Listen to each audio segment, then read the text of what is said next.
வணக்கம் மக்களே, welcome to FDFS with Mohi. So இந்த வாரம் வந்து பார்த்திங்கன்னா நிறைய தமிழ் படங்கள் வருது. அந்த வரிசையில் இப்போ ஒரு தமிழ் ட்ராமா மூவியாக ரிலீஸ் ஆகிருக்க காயல் படத்தினுடைய விமர்சனம் தான் பார்க்க போகிறோம். இந்த படத்தை இயக்கியிருக்காங்க தமயந்தி அவர்கள். அண்ட் இந்த படத்தை லீட் பண்ணியிருக்காங்க லிங்கேஷ், காயத்ரி மற்றும் ஸ்வாகதா அவர்கள். ஸோ இந்த படம் எப்படி இருக்குன்றதை டீட்டெயிலான ரிவ்யூவில் பார்க்க போகிறோம். ஸோ ரிவ்யூக்கு போகிறதுக்கு முன்னாடி இந்த ரிவ்யூ ஆனது பிடிச்சிருந்தா மறக்காமல் லைக் பண்ணுங்கள், கமெண்ட் பண்ணுங்கள், ஷேர் பண்ணுங்கள், சேனலை சப்ஸ்கிரைப் பண்ணால் மறந்துடாதீங்க.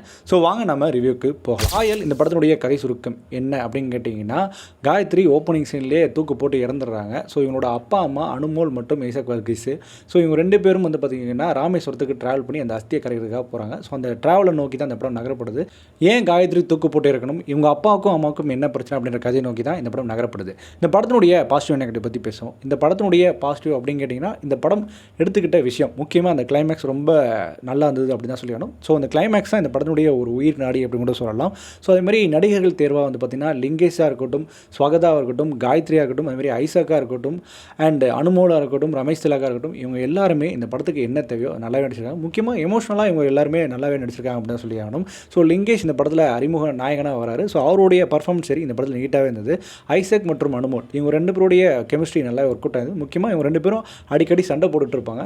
ஸோ இந்த படம் மூலயமா தான் ஐசக் வந்து நிறைய ஃபுல் லாங் பீரியடாக அந்த படம் ஃபுல்லாக நடிச்சிருக்காரு. ஸோ அவரோட நடிப்பு இந்த படத்தில் நோட் பண்ண அளவுக்கு இருந்ததுன்னு சொல்லி ஆகணும். அதுமாதிரி படத்தில் வந்து சொல்ல வேண்டிய விஷயம் என்ன அப்படின்னு பார்த்தீங்கன்னா, லவ். அந்த லவ்னால தான் பிரச்சனை. அதாவது அனுமோலுக்கு வந்து பார்த்திங்கன்னா இவங்களோட பண்ணுற லவ் பிடிக்காது. அதுக்கான காரணம் அந்த பையன் வந்து வேற்று ஜாதிக்காரன் அப்படின்றனால. ஸோ நம்ம ஆளுங்க அவங்க ஆளுங்க அப்படின்னு சொல்லுவாங்க இல்லையா, அந்த ப்ராப்ளம் வந்து போயிட்டுருக்கு. அதனாலே அவங்க அம்மா வந்து வெறுக்கிறாங்க.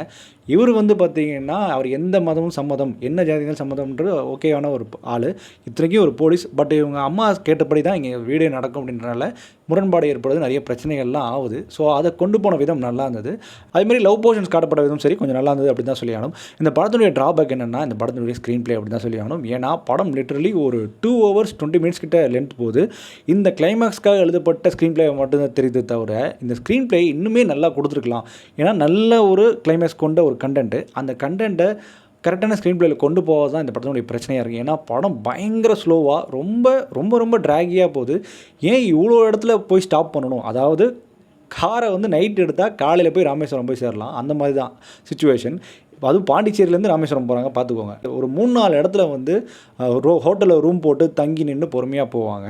சரி தங்கி நின்று பொறுமையாக போகிறாங்க பார்த்தா போகிறாங்க 3 நாள் 4 நாள் போகிறாங்க. இதில் வந்து அவங்க பையன் வந்து அமெரிக்காவிலேருந்து வரான். அவன் வந்து பாதியிலே கழட்டி விட்டு போகிற மாதிரி காட்டுறாங்க. எப்படி அவன் போக முடியும்? அஸ்தியை கரைக்கவே இல்லை, அவன் பாட்டில் போகிறான். சரி ஓகே. அதுக்கப்புறம் இன்னொரு ஆளை வச்சு, அதாவது இந்த முன்னாள் காதலனை வச்சு கொண்டு போகிறாங்க, ட்ராவல் பண்ணுறாங்க. அப்படியும் போகிறாங்க போயிட்டே இருக்காங்க. அதுமாதிரி ஸ்வாகதா வந்து இந்த படத்தில் நல்லா நடிச்சிருக்காங்க. ஆனால் அவங்க வந்து ஒரு கட்டத்தில் அவங்க கேரக்டரை வந்து ஒரு மாதிரி இரிட்டேட் பண்ணுது. ரொம்ப ஒரு மாதிரி, அதாவது எனக்கு வேணுன்ற மாதிரி கேரக்டர் மாதிரி காட்டப்படுது. ஆனால் அந்த கேரக்டர் இன்னுமே நல்லா எழுதப்படலையோ அப்படின்னு தோண வைக்குது. ஒரு கட்டத்தில் அந்த கேரக்டர் வந்து ரொம்ப இது பண்ணுறாங்களோ, டார்ச்சர் பண்ணுறாங்களோ அப்படின்ற மாதிரி தோண வைக்குது.